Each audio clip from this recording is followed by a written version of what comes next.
దేవుని యొక్క ఘనమైనటువంటి నామంన మీ అందరికీ వందనాలండి. ప్రార్థన చేసుకుందాం. జీవము గల దేవ, ఘనమైన తండ్రి, నీకు స్తోత్రాలు. మాతో మీరు మాట్లాడండి. మా అందరికి వినగల చెవులు, గ్రహించగల హృదయాన్ని ఇచ్చి నడిపించమని యేసు నామం అడుగుచున్నాము తండ్రి. Amen, amen, amen. ప్రియమైనటువంటి నా సహోదరి సహోదరులారా, ప్రభు అయిన క్రీస్తు నామంన మీ అందరికీ వందనాలండి. మరి ఈ నూతన సంవత్సరంలో మరి దేవుని యొక్క కృప చొప్పున దేవుడు మాట్లాడడానికి దేవుడు ఇచ్చిన కృపను బట్టి దేవునికి వందనాలు. మరి ఈ నూతన సంవత్సరంలో దేవుడు మరి నాకు జ్ఞాపకం చేసిన మాటతో మీ ముందుకు వచ్చాను.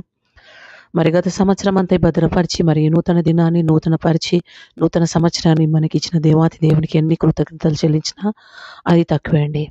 చూడండి, మనము మనుషులతో చాలా మాటలు మాట్లాడుతూ ఉంటామండి. మన హృదయంలో ఉన్నటువంటిది ప్రతిదీ కూడా మాట్లాడాలని ప్రయత్నిస్తూ ఉంటాం. ఒక్కొక్కసారి ఆ మనుషులు మనల్ని అర్థం చేసుకోకపోవచ్చు. కానీ మనం చెప్తూ ఉంటాం, వాళ్ళు అర్థం చేసుకోకపోయినా చెప్తూ ఉంటాం. ఏమనంటే, నా పరిస్థితి ఇది, నేను ఇట్లా, నా స్థితిగతులు ఇట్లా అని చెప్తూ ఉంటాం, వాళ్ళు అర్థం చేసుకోకపోయినా.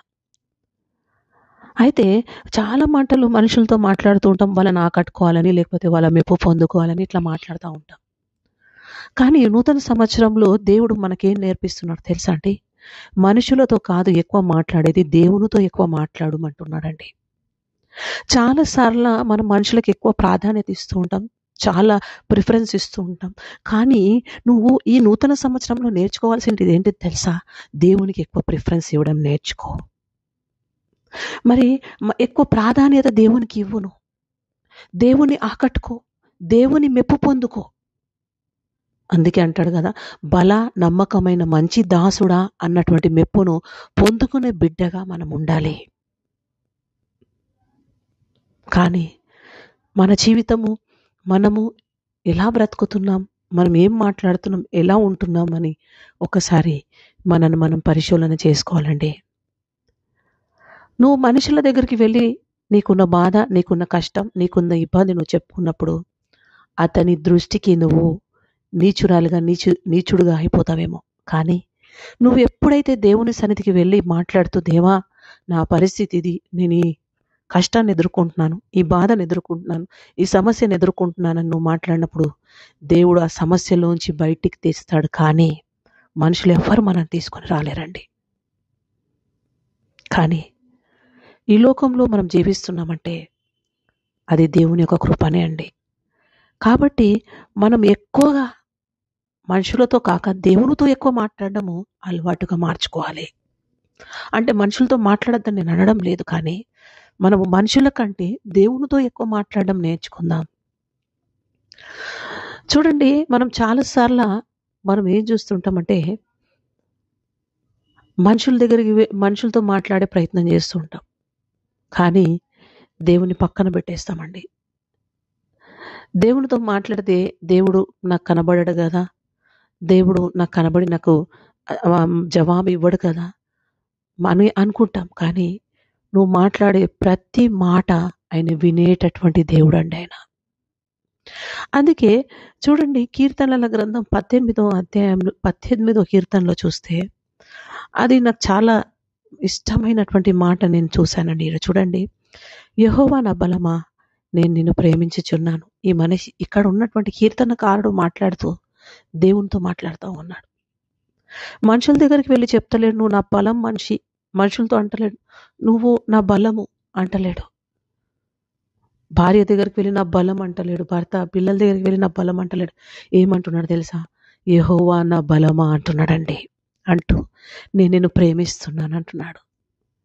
చూడండి, మనుషుల దగ్గరికి వెళ్ళి చెప్తలేడు, నేను ప్రేమిస్తున్నాను నిన్ను చెప్తలేడు కదా. చాలామంది ప్రేమిస్తున్నా అంటారు, కానీ ఆ ప్రేమలో ఎంత నిజముందో తెలియదండి.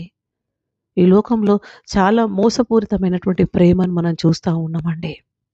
యూదా ఇస్కరియోతు కూడా యేసు ప్రభువును ప్రేమిస్తున్నట్లే నటించాడు. మరి ముద్దు పెట్టి ప్రభువుని అప్పజెప్పినటువంటి ప్రేమను ఈ లోకంలో మనం చూస్తూ ఉంటామండి. అలాంటి ప్రేమలు కూడా చాలా ఉన్నాయండి. మన ముందు ప్రేమిస్తూ మన వెనుక ఎన్నో గోతులతో మనుషులు మన మధ్యలోనే ఉన్నారండి. చూడండి, ఇక్కడ మాట్లాడుతూ అంటున్నాడు, యెహోవా నా శైలము. నువ్వు ఈ నూతన సంవత్సరంలో నేర్చుకోవాల్సిన విషయం ఏంటి తెలుసా? ఏ ప్రభువా, నువ్వు నా బలము, నేను నిన్ను ప్రేమిస్తున్నాను. ఏమంటున్నాడు? నువ్వు నా శైలం అంటున్నాడు, నా కోట అంటున్నాడు, నన్ను రక్షించు వాడవు అంటున్నాడు. ఈ లోకంలో మనల్ని ఎవ్వరు రక్షించలేరు, ఎవ్వరు మనకు శైలంగా ఉండలేరు, ఎవరు మనకు కోటగా ఉండలేరండి. కేవలం దేవుడు మాత్రమే మనల్ని రక్షించేవాడు, శైలము మరి మన కోటగా ఉన్నాడండి. అందుకే నా కేడము, నా రక్షణ శృంగము అంటున్నాడండి. నిజమే, మనని ఎవ్వరు రక్షించేవారు లేరు, దేవుడు తప్ప. అందుకే ఆయన అంటున్నాడు, నా రక్షణ శృంగము, నా ఉన్నత దుర్గము అని చెప్తూ, నా దేవుడిని నేను ఆశ్రయించుచున్న నా దుర్గము. చూడండి, నా ఆశ్రయం కూడా ఆయననే. నాకు ఎవరి గురించి చెప్తలేడు ఆయన. ఏమంటున్నాడు? దేవుడే నాకు రక్షణ అంటున్నాడు, దేవుడే నన్ను రక్షించువాడు అంటున్నాడు. ఎంత గొప్ప మాటలు! ఈ కీర్తనకారుడు దేవుని గురించి మాట్లాడుతూ ఉన్నాడు. మనుషుల గురించి చాలా మాట్లాడుతూ ఉంటాం, చాలా మెచ్చుకుంటాం. మనుషులు అది చేశారు, ఇది చేసి అది చేసినని. కానీ ప్రభు నీ కోసం ఏం చేసిండని ఒక్కరోజైనా నోరు తెరిచి చెప్పగలుగుతున్నావా? ప్రభు నా కోసం మరణం నొందాడు, తిరిగి లేచాడు, రానయ్య ఉన్నాడు, నన్ను తీసుకెళ్తాడన్న మాట నోరు తెరిచి మాట్లాడగలుగుతున్నామా? చూడండి, నేను నోరు తెరిచి మాట్లాడుతూ అంటున్నాడు, నా శైలము, నా కోట, నన్ను రక్షించువాడు, నా కేడము, నా రక్షణ శృంగము, నా ఉన్నత దుర్గము, నా దేవుడు, నేను ఆశ్రయించుచున్న నా దుర్గము అంటున్నాడండి. హల్లెలూయా! ఇంత శక్తిమంతుడిని మనం కలిగి కూడా ఆయనతో మాట్లాడలేని పరిస్థితుల్లో మనం ఉన్నామంటే ఎంత దౌర్భాగ్య స్థితి అండి మనది. నేర్చుకుందాం ఈరోజు. దేవునితో ఎక్కువ మాట్లాడదాం, దేవునితో ఎక్కువ గడుపుదాం, దేవునిలో ఎక్కువ ఉందాం, దేవునితో ఎక్కువ సమయాన్ని మనము కేటాయిస్తాం అని మనము ఆలోచిద్దామండి. హల్లెలూయా! కీర్తనీయుడైన యెహోవాకు నేను మొరపెట్టగా ఆయన నా శత్రువుల నుండి చేతిలో నుండి నన్ను రక్షించును. చూడండి, ఎవరికి మొరపెడుతున్నాడు? దేవుని దగ్గరికి వెళ్ళి మాట్లాడుతున్నాడు. దేవునితో మాట్లాడినప్పుడంట శత్రువులను చేతిలో నుంచట దేవుడు రక్షించాడని చెప్తా ఉన్నాడు. రక్షించేవారు ఎవరు లేరండి. ఎవరు శత్రువులున్నా, ఎలాంటి వారున్నా వారందరి చేతుల్లో నుంచి రక్షించాలంటే దేవుడు ఒక్కడే రక్షించగలుగుతాడు. కాబట్టి ఆయన దేవునితో మాట్లాడుతూ ఎంత శక్తివంతమైన మాటలు దేవునితో మాట్లాడుతున్నాడు. చూడండి, ఆయననే రక్షించేవాడు, ఆయననే కేడం, ఆయననే శక్తివంతుడు, ఆయన తప్ప దేవుడు ఎవరు లేరన్నటువంటి మాటను ఇక్కడ కీర్తనకారుడు మాట్లాడుతూ దేవుని మహిమపరుస్తున్నట్లు మనం చూస్తూ ఉన్నాం. చూడండి, దేవుడు ఈ నూతన సంవత్సరంలో మనకు నూతన దినాన్ని ఇచ్చాడు. మనకి ఈ నూతన సంవత్సరాన్ని ఒక బహుమతిగా ఇచ్చాడు.